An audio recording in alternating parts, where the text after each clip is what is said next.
نواز شریف نے 3 سال اس نے گلگت بلتستان کو صوبہ بنانے کے اوپر کام کیا.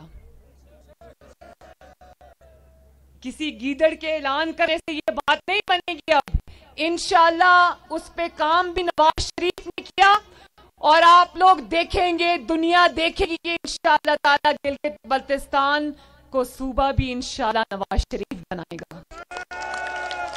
جہاں جہاں ان کو مسلم لیگ نون کی فتح نظر آ رہی ہوتی ہے, جہاں جہاں ان کو عوام کی فتح نظر آ رہی ہوتی ہے, تو وہاں وہ پھر ان کا پلان کامیاب نہیں ہوتا نظر آتا, تو وہاں دھاندلی کرتے ہیں. ہمارے 9 امیدواروں کو توڑ کے لے گئے ہیں, لیکن امیدواروں کو تم توڑ سکتے ہو, گلگت بلتستان کے عوام کو نہ خرید سکتے ہو نہ توڑ سکتے ہو. ووٹ چوروں کو تاریخی ناکامی سے دوچار کرنا, اور صرف یہ نہیں کرنا, ذرا ہاتھ اٹھاؤ اور میرے سے وعدہ کرو کہ اپنے ووٹ کی حفاظت بھی کرو گے, کسی کو اپنا ووٹ چوری نہیں کرنے دو گے.